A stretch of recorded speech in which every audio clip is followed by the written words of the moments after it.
आपल्याला आपल्या एकूण राज्यामध्ये पाऊस हा सुरू आहे। काही ठिकाणी चांगला पाऊस झालेला आहे, काही ठिकाणी बऱ्यापैकी पाऊस झालेला आहे।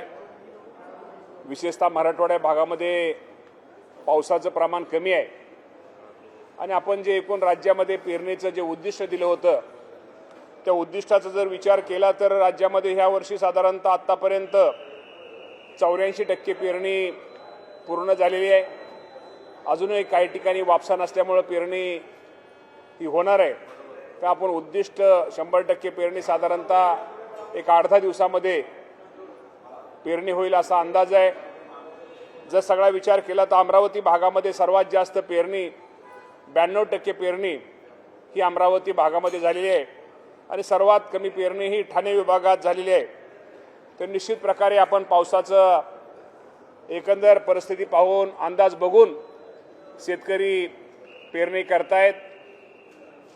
आपल्या माध्यमातून मी माझ्या राज्यातील सर्व शेतकरी बांधवांना, राज्याचे मुख्यमंत्री, दोन्ही उपमुख्यमंत्री यांच्या माध्यमातून आश्वासित करतो की राज्यामध्ये ज्या काही 3 शेतकऱ्यांनी आत्महत्या केलेल्या आहेत त्यामध्ये काही कारणं वेगवेगळी आहेत, परंतु एका शेतकऱ्याचं बाबतीमध्ये त्यांच्यावरती पीक कर्ज होतं आणि पीक कर्जामध्ये यादीमध्ये नाव आलं नाही असं आपल्याला माहिती आहे, त्यांना वाटलं।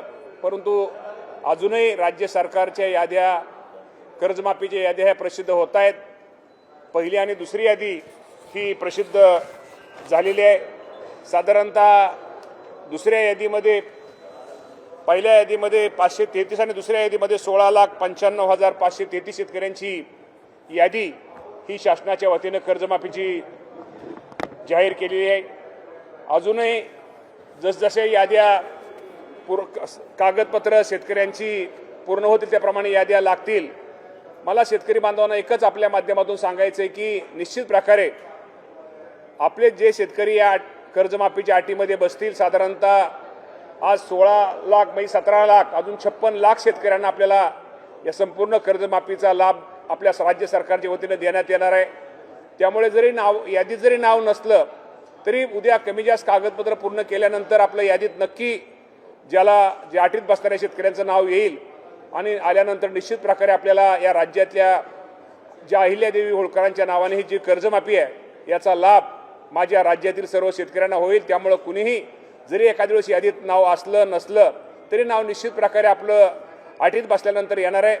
त्यामुळे निश्चित प्रकारे काळजी करू नका, आपण नाव यादीची वाट पहा। याद्या जसजशा याद्या अद्ययावत होतील, जसं याद्यात पूर्तता होतील त्याप्रमाणे याद्या प्रसिद्ध होतील आणि माझ्या या राज्यातील 56 लाखापेक्षा जास्त शेतकऱ्यांना या कर्जमाफीचा लाभ मिळणार आहे आणि साधारणतः 40,000 कोटी रक्कम, एवढी रक्कम यासाठी राज्य शासनाच्या वतीनं दिली जाणार आहे। 2 लाखापर्यंत कर्जमाफी असली तरी काही ठिकाणी अशा तक्रारी दिसून येतात खाली स्थानिक पातळीवर की त्याचं 1.5 लाख कर्ज आहे, त्याला फक्त 50,000ची मुभा दिली जाते आणि 1 लाखाचं कर्ज तसंच ठेवलं जातं। तर मुळात हा निकष कशा स्वरूपात? नाही, असा हा निकष नाही। 2 लाखापर्यंत जर थकबाकी असली तर थकबाकी 2 लाखाच्या आतली संपूर्ण थकबाकीची रक्कम त्या बाबतीमध्ये ती माफ केली जाणार आहे।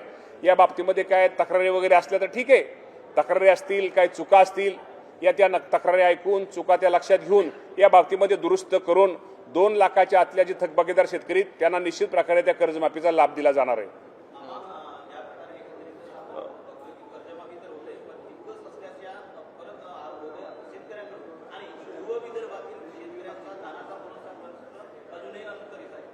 नाही, या बाबतीमध्ये मी आपल्याला एवढंच सांगेल की कर्जमाफीच्या बाबतीमध्ये या अगोदर पण कर्जमाफी झालेली आहेत, पण पूर्वीच्या निकषापेक्षा उलटा ह्या वर्षीची जी कर्जमाफी शेतकऱ्यांच्या दृष्टिकोनातून अत्यंत सुटसुटीत आहे आणि या बाबतीमध्ये निश्चित प्रकारे शेतकऱ्यांनी थोडं थांबावं, वाट पाहावी। आपलं यादीमध्ये जर आपलं योग्य कागदपत्र आपण जर जमा केली, योग्य कागदपत्र आपण दिली तर निश्चित प्रकारे या कर्जमाफीचा लाभ त्या माझ्या शेतकऱ्यांना मिळणार आहे। म्हणजे काल असे सुप्रिया सुळे तसंच बाकीचे नेते सुनील तटकरे अमित शहांना भेटले, पण त्याच्या आधी प्रफुल्ल पटेल, पार्थ पवार शरद पवारांना भेटले आहेत।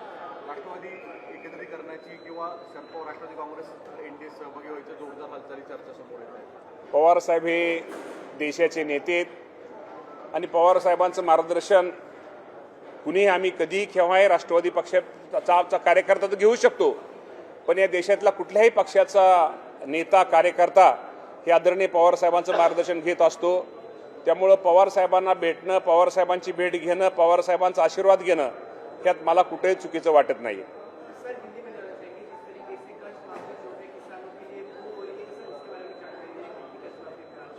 कर्ज माफी को आपको मालूम है, जो पहली तो यादी प्रसिद्ध हुई, दूसरी यादी भी अभी प्रसिद्ध हो गई है.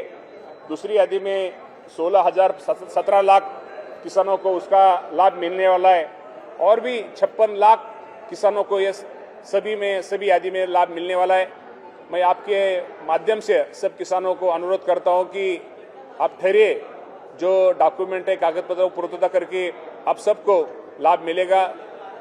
जो कर्ज माफी है अहिल्यादेवी होळकर नाम के देवी के नाम के होळकर अहिल्यादेवी होळकर जी के नाम के, उसमें 56 लाख से ज़्यादा किसानों को ये लाभ मिलने वाला है.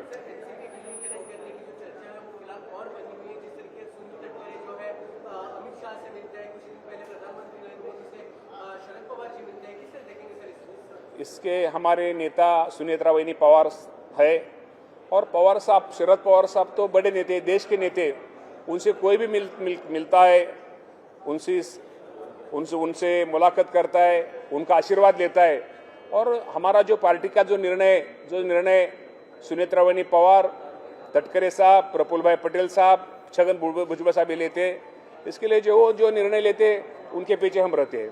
पालघरच्या संदर्भात मोठं नुकसान झालं. आज मुख्यमंत्र्यांकडे बैठक देखील आहे. कशा पद्धतीनं मदती संदर्भात किंवा काय अति पावसामुळे ज्या ठिकाणी आपल्याला माहिती आहे की या राज्यामध्ये पालघरमध्ये जास्त पाऊस पडलेला आहे, ज्या ठिकाणी पावसामुळे शेतीचं किंवा इतर जे नुकसान झालेलं आहे, या बाबतीमध्ये शासनाच्या वतीने निश्चित प्रकारे या सर्वांना मदत केली जाईल.